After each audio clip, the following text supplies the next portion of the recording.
Be like Rihanna and bring your umbrella because you're stopping off at the card pool. I'm your host, Stu. And I'm Kyle. We are sorry it has been such a long time, everybody, but we are back. And we finally. are indeed, and we're starting off with a new set for you, starting off fresh with Ice Age. All right, bringing those sweet Ice Age beats. Well, that too, but also we made sure that we had a set that was in the freezer to bring out and thaw for you guys because it's been a little bit of time. Nice, very good. We did indeed, and we're coming off of Shadowmoor, which was our last set review, so if you want to take a look back at Shadowmoor, get a sense of what's going on there, be our guest. Right now, we're going to take a look at Ice Age in part 1 of our multi-part set review. Our hidden gems, and we're going to look at 10 through 6 this time, so we should probably wait for the dogs to stop barking.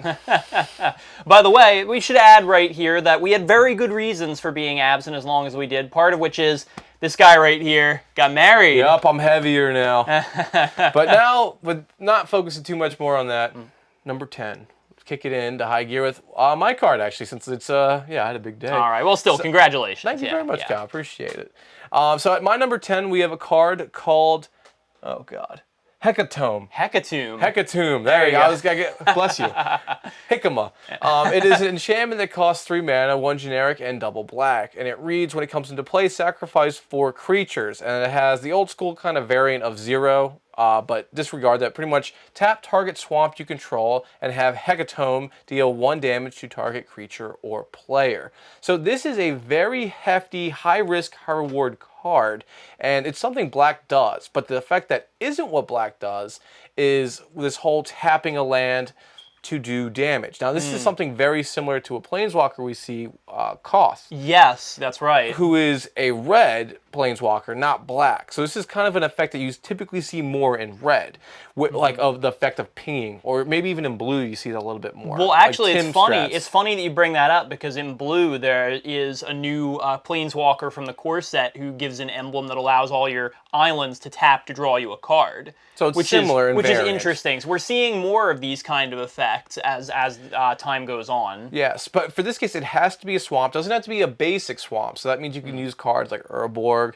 to go, the new Urborg, where all your lands are swamps. Yeah. So now it makes it so that everything taps and you can ping it. And or shock lands, any of the dual lands that share basic land types, you can use any of those. So you have an easy way to do this, and especially in black, you use Cabal Coffers and stuff like that. So you're going to have stuff to make swamps. It's just the 4 creatures is really the hefty side of this. Yeah, and to be clear, it says they've errated this card to say if you can't sacrifice 4 creatures, then the enchantment itself is destroyed. So there's no point in playing it unless you have 4 creatures to get rid of. But it would work really good with the sacrificing in a Grave Pax deck. Oh, absolutely. Or no problem there. Well, that, or if you use anything that makes it so you have tons of creatures out. There is the one black legendary, I think, from Dominaria, where it's like you sacrifice a creature, it reduces the cost by 2. Right, yeah. So you're constantly bringing out more and more tokens and stuff. So having 4 creatures on the field isn't exactly hard. So this is something that is very plausible in black, and especially having an emblem with this kind of effect, it shows you the power level of this for just an uncommon. Yeah, this is a really interesting card, honestly. I'm not really sure if I would end up playing this, but I would definitely consider it. Mono black, it would have to be a staple for that. Maybe, again, maybe if you're using some sort of crazy, I don't know, goblin that's black-red kind of build, it could work for that if you're just populating the field like crazy. Well, also remember, black is very good at making people lose life, as evidenced on this card, and also then there are a bunch of black cards, like there's a demon one, and then there's Wound Reflection, the enchantment version, that doubles life loss. So anything like that paired with this makes this doubly good if you're hitting a player, for example, which this is kind of cool because it targets creatures or players, and I believe transitively that means it can also target. Yes, it can also target planeswalkers, any target really. So it's very viable. That is very useful right there. Thank you. This is interesting. Very interesting card. It's kind of like a Koth emblem mixed with a pestilence. I mean, you can do a lot of variants with this. No, it's interesting. I don't know. Like I said, I'm not sure if this is good enough to merit a spot in any deck that I build, but it's close. I'll have to consider it for a lot of different things. Fair. But moving on to your number 10, Kyle, what do you got for us? Indeed. Well, this is kind of the essence of fairness, as the name of the card suggests. Number 10 is Fiery Justice on my list. This is a sorcery, 3 mana, and it's 3 colors as well. White, red, and green, putting it in the Naya color pi. And what it says here is Fiery Justice does 5 damage divided any way you choose among any number of targets. And then target opponent gains 5 life in return for this. So, as I said, Justice, the name kind of says it all. This is a very just card. It's very fair in what it does. I mean, it works in Commander just for the fact that sometimes you have a little thing here, a big thing there, and you just filter the rest of the third person. So you can be politically fair with this card, which I do like. It's mana intensive, and it's going to be focused, again, in a tricolor deck that is running this. It would be Naya. Yeah. Like, I would not see this in a 4-color deck or a 5-color deck. No, probably not. There are some pretty good removal options that Naya has, but this one, the thing that makes it interesting is you can divide that damage any way you choose among players or planeswalkers or creatures, anything like that. So you could possibly get rid of a bunch of threats at the same time and throw any extra damage you have left over at players. But the thing I question with this is, how likely is it going to be multiple targets? Maybe 2? And then the rest will go at life. Because typically if you're playing something that is a damage-based kind of hit, like a lightning bolt or something like that, or a fireball, it's mainly focusing at one target. I mean, being able to get more than one thing is nice, but how relevant is that truly? Well, right. That's why this is all the way down on my list. I mean, I don't generally advocate playing things like lightning bolts or anything like that, single damage removal spells in Commander. I don't think they're really that viable. But, right, in more ways than one. But this one, I think, is worth noting because unlike a lightning bolt where it's set at 3 damage, and if you can't do 3 damage to a creature, if that's not enough to kill it, the card is basically useless.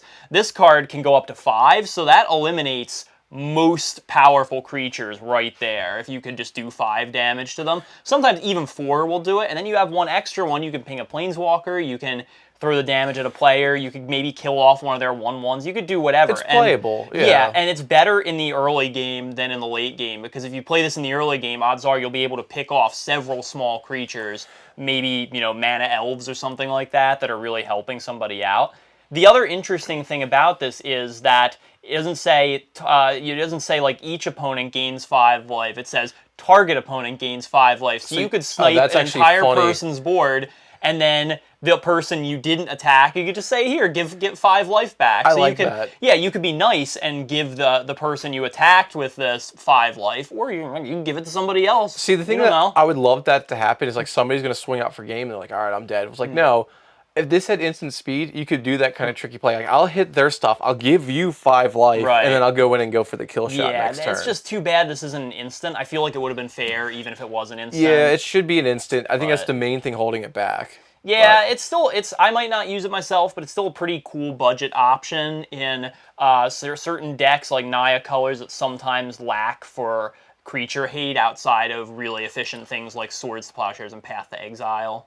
Well, yeah, yeah, tricolor is a little bit limited in that realm. But if you don't mind me moving on to a card that is an instant. No, go ahead. And it's blue. Now, this card, we're going to go ahead and go off with the Oracle. It's called Winter's Chill. And Kyle, you were so nice enough to write this down for me. But it costs X and a blue for an instant. And it reads, well, it's not what it reads, but it's oracled as cast this card before blockers are declared. And X is less than or equal to the number of snow lands you control.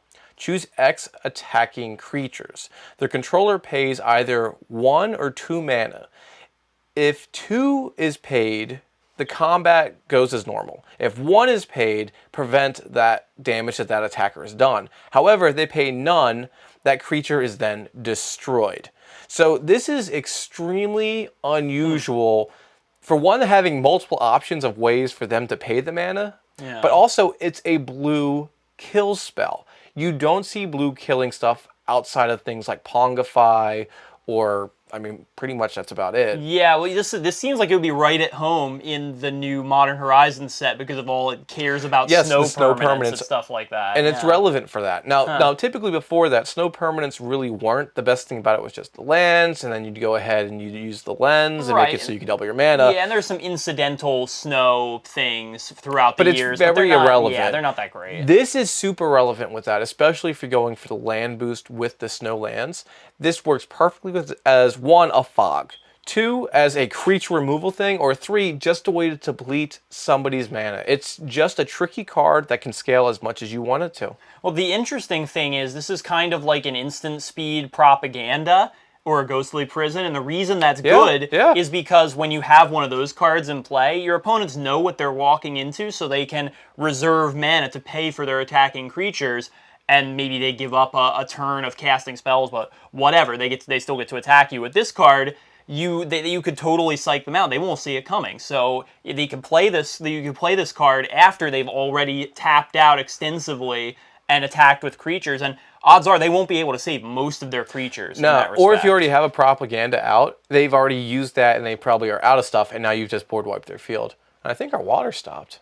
Yeah. So this is yeah, it's just kind of stopped flowing there, but I guess whatever. It's fine. We can move on right now. It's all good. But yeah, this is really interesting. And normally, again, I wouldn't be all about these kind of spells where it's like, oh, tap down X target creatures. This isn't that. This is at worst maybe a fog, and at best you wipes could out the completely mana. blow out all of their attacking creatures. This is pretty good. Now, usually the card I like is Curse of the Swine, in which you can exile stuff. Granted, they'll still get tokens, right? But it's just something that blue typically doesn't have in its arsenal. This is something I want to see more of. Granted, it is reliant on snow permanence, but it's just so powerful, so strong, and so sneaky like blue loves to be. So it's fun. Yeah, and definitely not a bad card for blue decks to have access to. Can be pretty strong in the right situations. However, you need to play a lot of snowlands for this to work so effectively. it can be a dud, but blue, you draw a lot of cards. Is it really going to be? Probably not. Yeah, no. Well, can we move on to my next one, Stu? It's also a blue card, so... No, in that regard. All right, yeah, go for it. What's your number 9, Well, Kyle? it goes right along with this. So, number 9, for me, is Mesmeric Trance. Now, this is a blue enchantment that costs 3, 1, and a double blue to play. Cumulative upkeep. Yes, it also has a cumulative upkeep of just 1 mana, any color, whatever you want. And it has very simple text here. Tap 1 blue, discard a card from your hand to draw a card.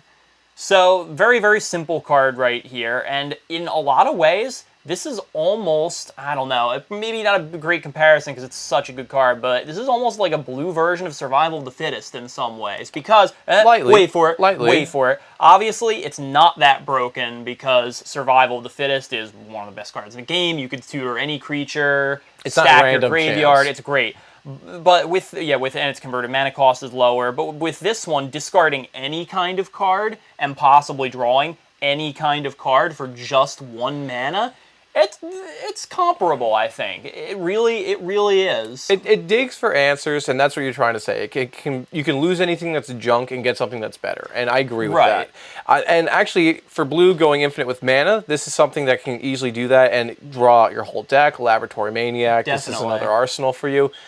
This is a card you wouldn't play and just use it as utility, and that's, I think, kind of the good, kind of bad thing about this. This would come out when you're ready to win. Or if you're about to lose, you would use this as your ace in the hole. Same thing that we kind of see with Limb Duel's Vaults. Yeah. Like, all right, you'll be willing to pay a lot of mana if you're behind because you're going to get what you need to get yourself ahead. It's going to hurt you. And this is kind of the same thing, provided that you have your mana cap for it. So yeah, I'm not sure this is an every blue deck sort of card. I feel like this is very specific. This is a Laboratory Maniac card. Yeah, because like for most of the time, I would prefer, if I'm going to be like drawing and discarding like looting effects like that, I would rather it be in the version of a creature like a Champion of Wits, for example, is like so much better. But this can live, and and I mean, even if you have to pay 1 mana to make it live for another turn, or even 2, or 3, it doesn't hurt that much. The cumulative upkeep is one of the less painful options, I feel. Yeah, or if you use a deck that manipulates counters, there is the blue one where it's like it has cumulative upkeep of removing a counter. It's a goofy legendary out there, so this would be a great staple for that. Yeah, I think this is a very interesting card and one that deserves to be considered more, especially in decks that like to loot like that. I mean, this would be great for the Locust God. Every time you draw a card, so right here, go ahead, go crazy. Literally use all your mana, because this is at instant speed. So the first turn, just play it out and go nuts. Yeah, and I think it's good. It's good either in the early game to sculpt your hand, or in the late game for dumping all your mana into. It's pretty good almost any state of the game, really. It works. It just, you have to pay 3 mana first in order to get it. So it's just your mana cap's really what holds you back. Yeah. But now for my number 8, I'm going to a card. I just like it because it's off the color pie. It's called Hymn of Rebirth. It costs, and you know it's good because I said the name right. It costs 5 mana. It costs 3 generic and a Selesnya, which is a white and a green. And it's a sorcery that reads, take target creature from any graveyard and put it directly into play under your control as though it were just summoned, which just means bring the bad boy out into the field and go crazy with it. So this is kind of like a Selesnya Beacon of Unrest. Because Beacon can go ahead and hit, well, it can hit artifacts and creatures in any grave, but this is kind of the effect that you can hit any creature in any grave. You don't really see this in white, and you definitely don't see it in green. And you don't even see it in black that often. Usually black is, is restricted to your own graveyard. But there are some older examples that could do that, like Reanimate, but in more recent years, they've steered it toward not being so broken and like, oh, you can just get stuff back from your own graveyard. But yeah, this breaks that rule. Which is great. It costs 5 mana, but if you think about it, you're either going to steal something that's you're willing to pay 5 mana for, or you're going to get such value for it. Like if there's something ridiculous in the grave, yeah, I'll get it as a coupon from my opponent, no less. Right. I think, I wish that you didn't have to pay 5 mana for this because, you know, Reanimate, you can do it with 1. I mean, but again, it's a Beacon of Unrest. You do have to pay life for that, but you have to get around a lot of costs in order to do it for such a low amount of mana. But this one, in these colors, you don't really have that many options with this, so I think it's worth considering because of that alone. You do for white. White has tons of options, but if you go for a Selesnya-based thing on its own, you don't.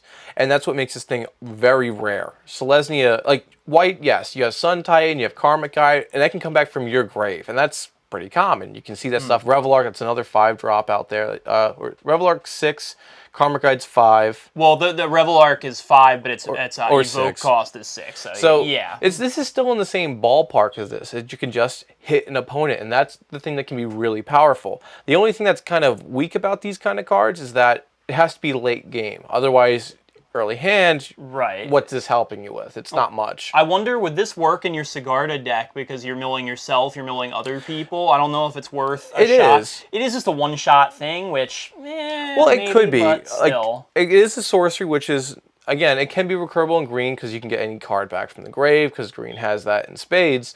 It could work. It just, you'd have to have a particular build for it. Selesnya, I've made a Selesnya deck that we can link into the tapped out account that is like a green-white dredge, but you don't see it. You have to work around to make that really happen. But yeah, and I think there are probably better tools for that. But still, this is an interesting option. It's a toolbox card. You're using Rune for some sort of Bant thing or anything else. This can work. It's just something unusual. Yeah, and also we have our water back. It's moving again. Yeah, we do. Thank you, Jason. Yeah. All right, well, staying on theme with some flow, let's go to your number 8. Indeed. Let's move on to another tricolored card on my list here. It's called Elemental Augury. And again, it's an enchantment, and it costs 3, but this time it's a blue, a black, and a red, so it's a Grixis enchantment. And this one, you could tap 3 colorless, or 3 of any color, really, to look at the top 3 cards of target player's library and put them on top of that player's library again in any order. So this is sort of... That's janky. Well, you look at it at first, and it's an extremely overpriced Sensei's Divining Top, right? First thing I was going to say right there. It pretty much is. However, it does say target player. Yeah, and that's what gives it some room right there. Right. So it's best in that you can possibly, for 3 mana, stop your opponents from drawing good cards, more or less as long as you can keep paying for it. And also, this really benefits cards like, I mean, it's sort of outside the colors, but like Daxos of Miletus or Nightveil Spectre, Thief of Sanity are in those colors. So you could set up the top of people's decks to then mill/steal the best cards from them and give them garbage. Yep. Which is kind of why I like this card. Yeah, I agree with you for that. I mean, if you're going for it just as a budget Divining Top, I mean, you I don't can. know. It's still pretty bad substitute. I mean, if it would have to be, you have to have 6 mana to use it the turn it comes into play. Right.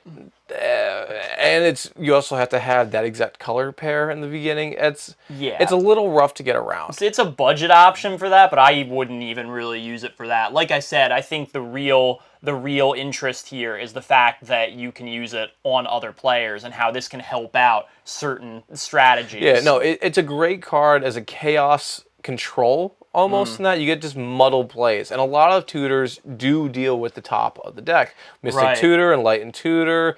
I mean, there's a lot of them out there. I just can't name. Elvish Harbinger is another one that's like that, or all the Harbingers, actually. Yeah. Oh, remember that awesome card you put on top of your deck? Yeah, you're not going to get that until like 3 turns from Yeah, now. let's Sorry. kind of hinder that. Well, actually, no, you can inherently keep doing that over and over and over again. Right, exactly. So you can potentially put it off indefinitely. Yeah, so if you use something for a lot of infinite mana, this is a great way to just sink it into. Fill up the vault. And like we said, if you're in desperate need of some good cards, you can use this on yourself too. I wouldn't put it in the deck just for that, but it's possible. You could do that. I would say maybe this could work out in Two-Headed Giant for the fact that you can help your teammate if they seem to be falling behind, or if you have excess mana and you're not really using it. That's true too. So it seems like 1 out of 6 or competitive 1-on-1, no. But for fun plays, it can be utilized totally. Definitely.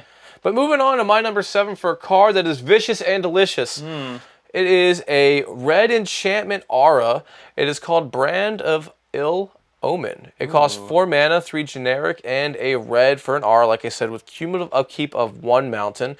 And it reads, target creature's controller can't cast summon spells.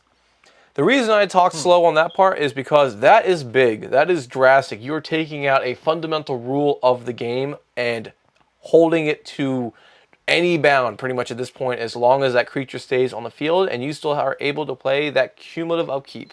And in red, it's actually the easiest because you had that enchantment, which its cumulative upkeep is give you red mana. Right, Braid of Fire. That's a good choice. That's a good point. Yeah, that's a nice combination. And I'd say blue can make mana, black can make mana, green can make mana, but red, just having an enchantment to just clear out any cumulative upkeep costs just as is, it gives us a little bit more value. Now, but let's look into this card a little bit more. So you go ahead and you give this aura to a creature. So that as long as that creature's in play, that player can't do any more summons. So that means they can't cast their commander. They can't have any of the other creatures come out, provided they are some sort of instant, like intruder alarm or something like that. Yeah. Where it's like they generates tokens in some way or there's some other effect. They just flat out can't cast creatures. Now, it depends on what the creatures are that are out on the field.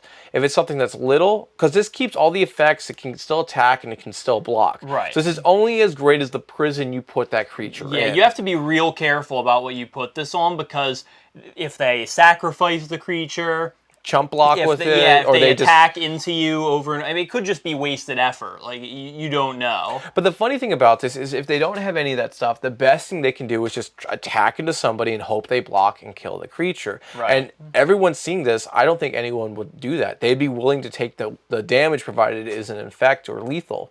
So you could completely hose one player strategy. Yeah, this is something that red doesn't really ever get to do, this kind of control, but it actually, in a weird, funny way, plays directly into what red's strategy is, which is, you know, swarming and attacking with creatures like in mass and taking people out that way.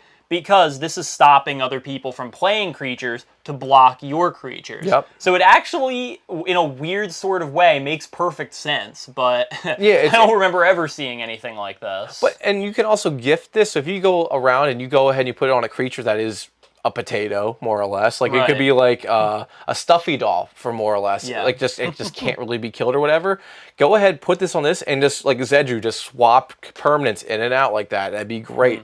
This would work in Boros. You can definitely tutor auras real easily. White has no problem with enchantments. So this has its plays. It has its homes. It has never been played in front of me. I can guarantee that. Which is surprising, because you would think somebody somewhere along the line would want to abuse this. 100%. Right? I'm not sure exactly where the home is for this, but it's chaos and it is red. It really is a red card at its core. Yeah, definitely. But moving away from mine, God, can you have a card to keep up with this? Yes, I have a card that is black at its core, and it's called Songs of the Damned. This one is number 7 on my list. It is an instant, and it costs 1 single black mana, and it has a very simple effect here. Add 1 black to your mana pool for each creature in your graveyard. Yes, you heard that right. This is Dark Ritual on steroids. Well, potential steroids. This is, I mean, hey, all you have to do is have 3 creatures in your graveyard, and it's basically the same thing.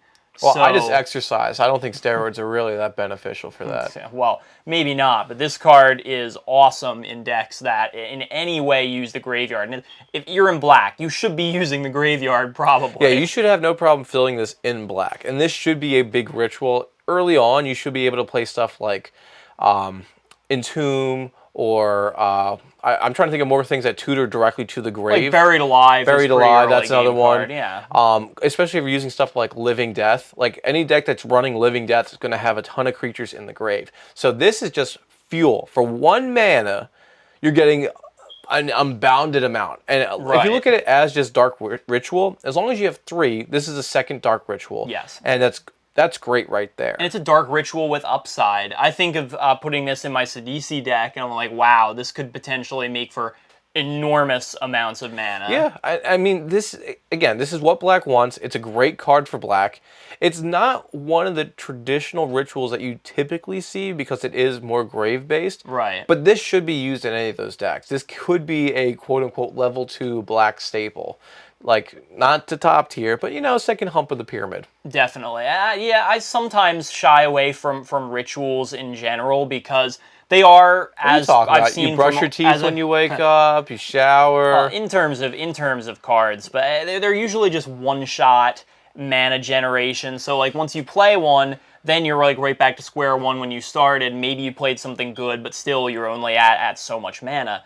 But for one that has so much potential upside as this one, I think it's worth considering even over. Like a Dark Ritual, I wouldn't typically play Dark Ritual in Commander. I feel like it's somewhat low impact. I would because it can get you that jump. No, but this is another way that can get you that jump. If you would use Dark Ritual, you should use this if you are using your grave. If you're using Mill or Perpetual Mill, or if you're using Traumatize, if you like to traumatize yourself, lose half your deck. Yeah, this is great. I mean, that's all right, real quick to get a lot of mana, and you should win if you're getting that much mana and doing a play like that. Probably, yeah. But moving on to my 6th and last card for this segment, I'm looking at a card. It's a little bit simple, but I'm going to explain it. It's called, well, it's one of the talismans, and there is a cycle of them, so I'm not going to say the name, but it is a 2-drop artifact that has an effect for 3 mana. Go ahead and untap target permanent, and you can only use this effect if you successfully casted a blue spell.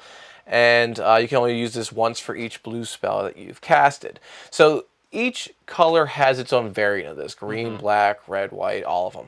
And it's the same thing. Once you play a spell of that color identity that matches this talisman, you can go ahead and for 3 mana untap anything.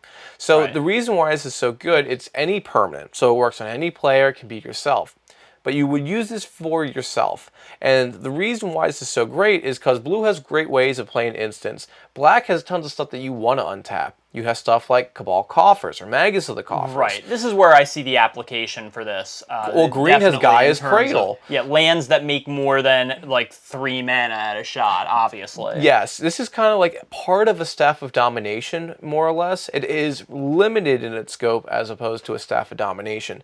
But again, a part of a Staff of Domination is a great card still nonetheless. This is limited in its scope because they realized how powerful this is. But you can go infinite real easy with this, provided that you are able to draw cards and cast them and untap something that's giving you mana. Kind of like how you go with Palancron or anything else like that. Just keep it going and generate what you want. The wheel will turn and you will have the game in your pocket. However, you do have to guarantee that you can continue to cast blue spells. Things like Staff of Domination and more recent cards, they don't have those kind of restrictions on them. So obviously they're strictly speaking better than this card. And I think 3 mana is just too expensive for this kind of effect. I don't like it unless you have something really broken to work with, and in that case, weren't you kind of already probably winning anyway? I don't know. Well, it can be late game, so that where it helps. I mean, Staff of Domination, how much does it cost to go ahead and untap a permanent? 4 or 5 Right. mana. So it's already more at that. But I have this in blue right now for the fact that you go ahead, you counter something. All right, you've countered something, go ahead and untap something. So they go ahead and they're in combat, they try to boost something up or do something tricky. You stop it, untap something that was tapped. Now you have a blocker. So that's just a basic play of something that you can use. This can come out early and just sit. It might not work all the time, but when it does work, you'll be grateful that you have this thing out there.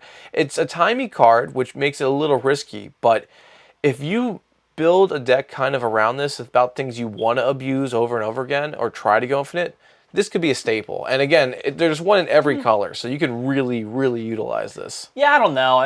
Other than the lands thing, like we were talking about, I don't know. Untapping a creature here and there, I don't really see that as that beneficial, really. Hey man, it's not just a creature, it's a permanent. So it could be an artifact, land, I mean, animate a planeswalker, you got Gideon's, untap him. I don't know. What else? I mean, the scope of this is unbound. You go ahead, you play your commander, if for some reason it comes into play tapped because of white prison kind of stuff, well, you get around that now.